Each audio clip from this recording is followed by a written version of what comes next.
On ne voit pas les droits d'homme ici.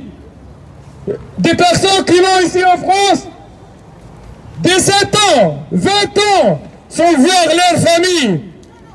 Oui, on est en France irrégulière, mais on aime bien être régulière. On travaille, on paye nos impôts, on paye nos loyers, on paye nos électricités, tout. On respecte la République, on respecte même les gestes barrières. On est là pour vous dire aujourd'hui, les sans-papiers, on a marre! On a marre! On a marre! On a marre! Et qu'est-ce qu'on veut? Et qu'est-ce qu'on veut? Et qu'est-ce qu'on veut? Et qu'est-ce qu'on veut? Et qu'est-ce qu'on veut? Et pour qui? Et pour qui? Et qu'est-ce qu'on veut? Et pour qui? Et qu'est-ce qu'on veut? Et pour qui? Les sans-papiers, ce ne sont pas dangereux. On est en danger. On n'est pas dangereux. Alors, voir à ces familles, dans ces temps-là, dans le fourroir, les bébés, elle est où votre solidarité? On est des êtres humains aussi. On est maîtres réguliers comme vous. On travaille, on paye nos impôts, on respecte les lois, on respecte la République et même les gestes barrières pendant le Covid. Il y a des gens qui n'ont pas des moyens pour payer leur loyer. Ils sont au fouloir. Merci. On demande la régularisation massive pour tout le monde. À cause de ça. Ouais. Quelque part, nous faisons la loi et que cette loi, elle oublie une grande partie de ceux qui sont présents sur le territoire national. Et je veux parler de tous ces sans-papiers.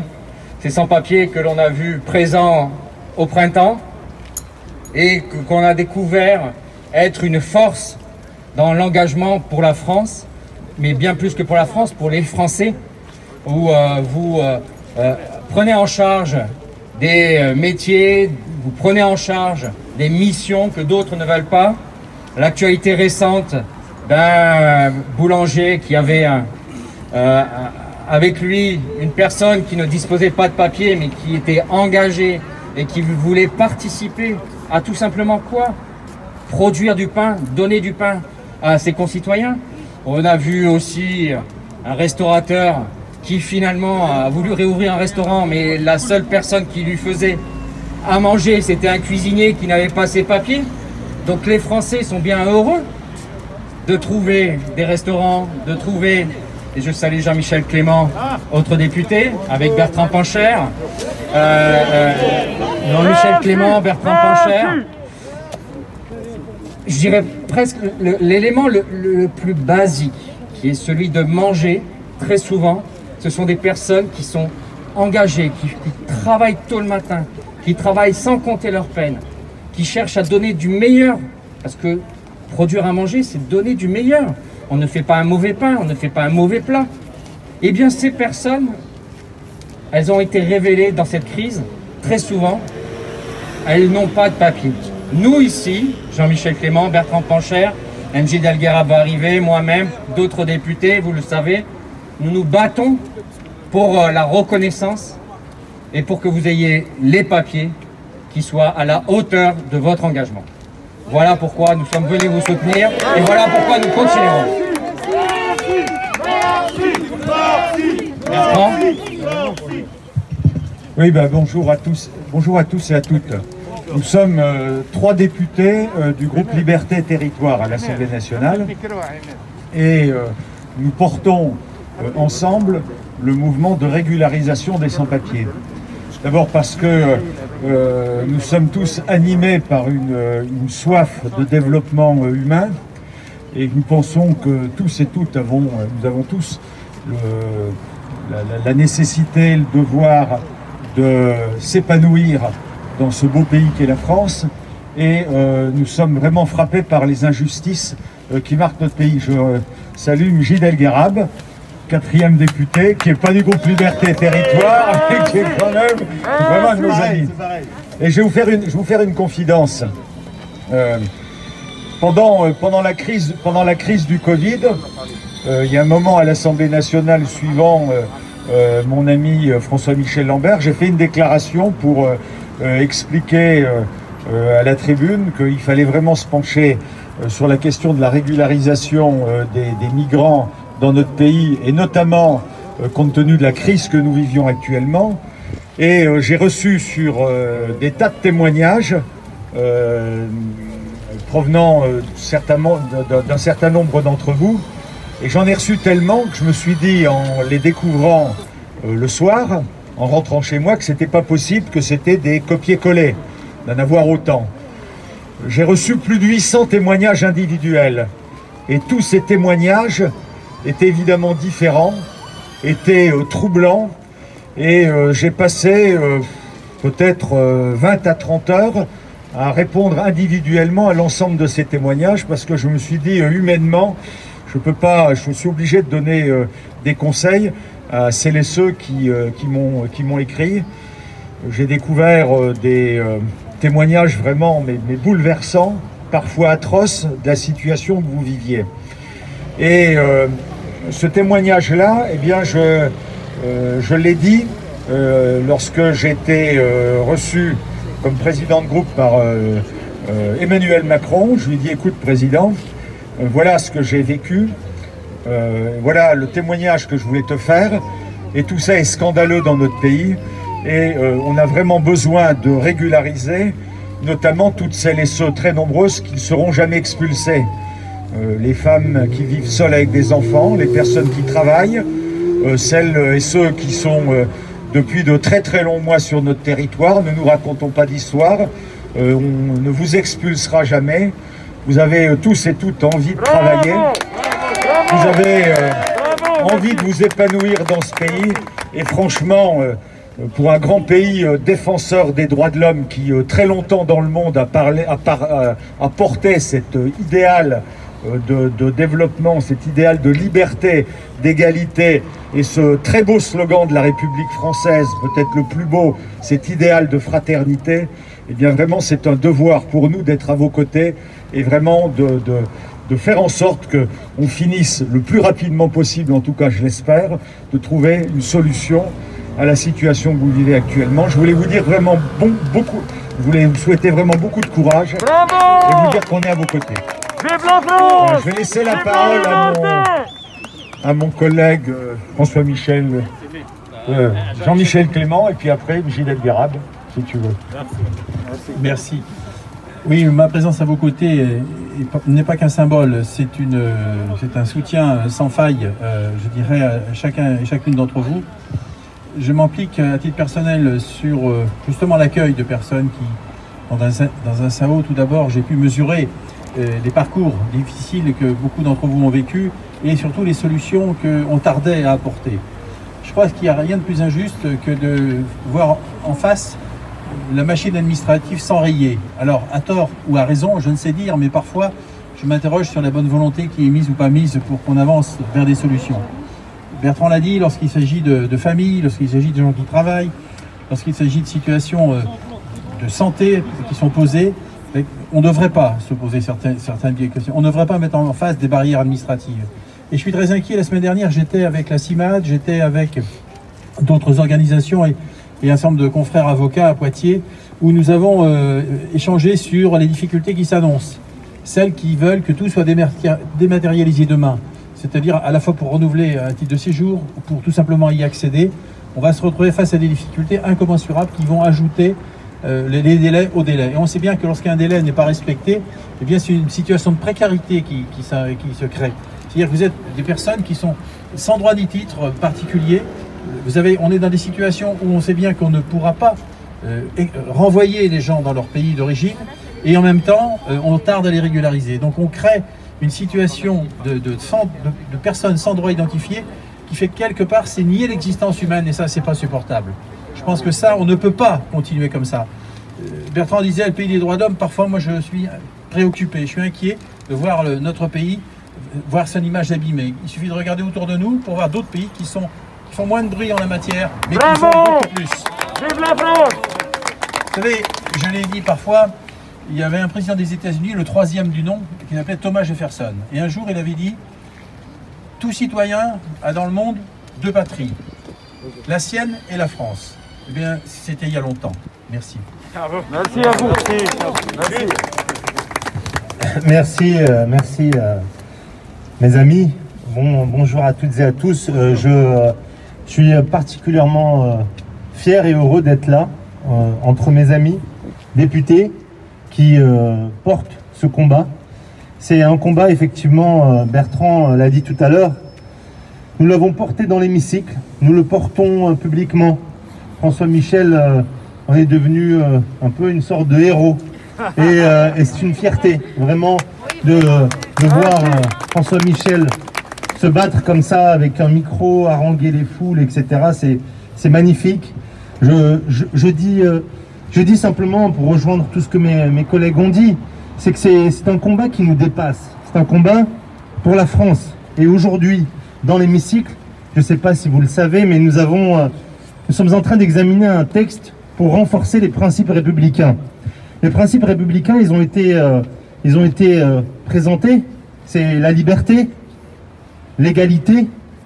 Ça, on est capable de le visualiser, de le conceptualiser, de trouver des définitions juridiques. Mais c'est surtout la fraternité. Et la fraternité, c'est la plus belle chose que la France puisse montrer au monde. Et le plus beau visage qu'elle puisse montrer au monde, c'est cette capacité d'accueil, cette capacité d'intégration. Aujourd'hui, on le voit, il y a encore des centaines de milliers de personnes qui sont dans des situations de précarité. On les connaît toutes et tous. Bertrand a décrit sur son mur Facebook les 800 témoignages. La boule au ventre. Nous, on a des cousines, des cousins, des amis. On connaît des gens qui sont dans ces situations-là. Et donc, moi, en tant que député des Français qui résident au Maghreb, en Afrique de l'Ouest, je connais les familles. Je connais l'inquiétude des familles de l'autre côté de la Méditerranée.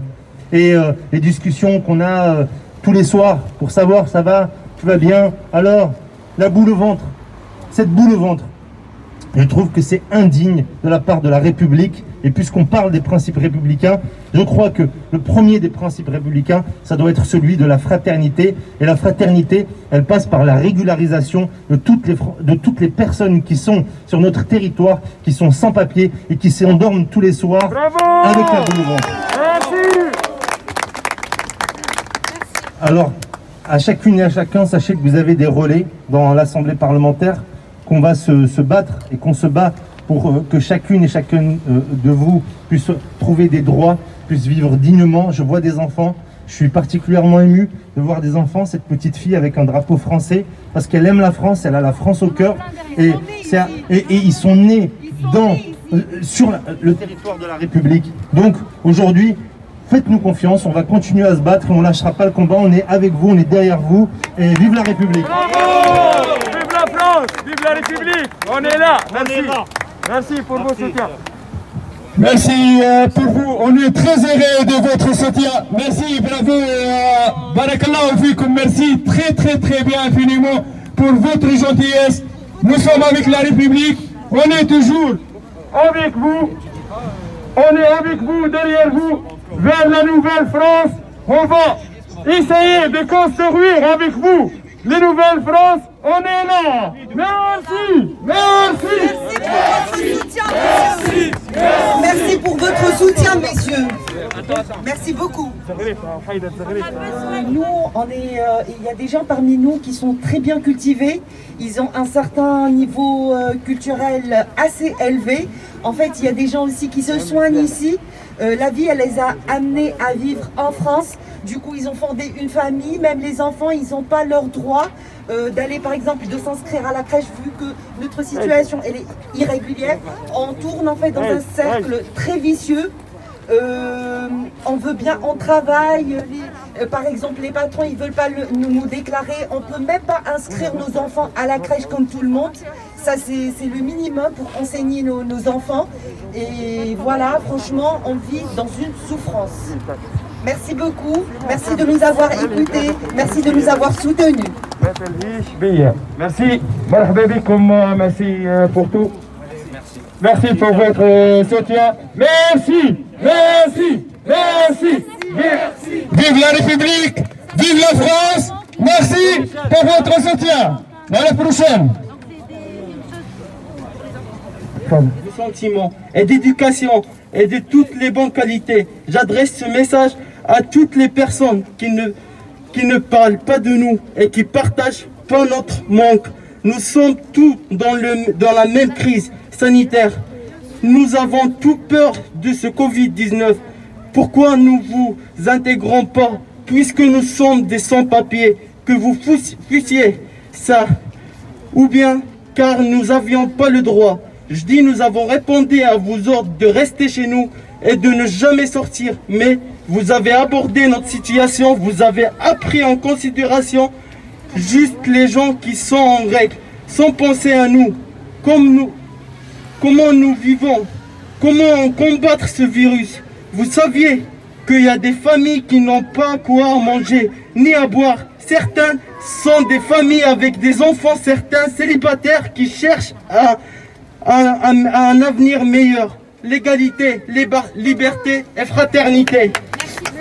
Allons parler de ces trois légalités, rapport entre individus citoyens égaux en droit et soumis aux mêmes obligations. Égalité civique, politique et sociale. On retrouve l'égalité proclamée dans la devise de la République française. Liberté, égalité, fraternité. Voix en particulier, égalité devant la loi. Voilà la définition qui contrarie la réalité. Faire la différence entre les gens, même au moment de crise, ce n'est pas un acte humanitaire. Nous sommes tous des êtres humains. Nous avons tout le droit de vivre et de sentir la vie telle qu'elle. Et nous demandons pas la lune, nous demandons une régularisation pour que nous puissions au moins penser si un jour nous tomberons malades. Nous avons le droit d'appeler les urgences sans trembler et sortir de chez nous. Pas comme les rats qui ont l'heure des chats, mais comme chaque citoyen français. D'entre vous se disent, pourquoi vous avez quitté votre pays? Pourquoi vous ne restez pas chez vous? Je vous réponds, à l'occasion aujourd'hui, tout d'abord nous avons quitté notre territoire personnellement pour un avenir certain et meilleur. Je demande juste une vie saine et propre et tranquille, pas plus. Deuxième, nous avons quitté notre pays par amour de votre pays. On aime les valeurs de la France, de la République. Nous les aimons et si on demande la régularisation, c'est encore, ça sera un avantage pour vous et pour nous avant tout. Le seul rêve d'un sans-papier en ce moment, c'est accès à ses besoins. Pensez à leur situation, à leur sacrifice. Nous demandons ça d'une manière civilisée. Chacun de nous rêve de ce qu'il veut attendre de cette vie. Nous, à l'instant, nous attendrons les enfants comme un prisonnier qui cherche la liberté. C'est notre cas. Nous cherchons à se libérer, de sentir ce sentiment vénérable. Je suis sans papier, nous avons besoin de vous, comme vous avez besoin de nous. En ce moment, nous sacrifions tous, ensemble pour notre régularisation, sans exception. Merci. Merci. Non. Merci. Voilà. Viens madame, viens. Les travailleurs et travailleuses sans papier, mais plus largement, toutes celles et ceux qui contribuent en fait à l'activité, à la richesse de ce pays, qui travaillent ici, qui vivent ici, qui ont des enfants ici et qui devraient pouvoir avoir accès à tous les droits et notamment les droits sociaux. C'est une question d'égalité, pas simplement d'humanité, mais d'égalité aussi des droits. C'est une question sociale en tant que telle, c'est une question économique et c'est une question politique. Et donc nous sommes très fiers d'être à vos côtés. Nous vous remercions pour tout le travail que vous faites pour la richesse et la fraternité que vous apportez, et nous pensons que notre pays devrait être à la hauteur non seulement de ses principes, mais de ce qui fait aussi son histoire, et se rappeler cette histoire qui est une histoire multiculturelle. Merci à vous, et sachez que nous serons toujours à vos côtés dans votre lutte pour les droits. Merci à vous. Merci madame. Merci pour votre soutien, merci pour tout le monde. Les petites, elle veut nous dire quelques mots, on va les laisser. Voilà, vas-y, on vous écoute. Le temps de tout a été retiré d'amour et on vit en place de quelques années qui sont désormais érigés.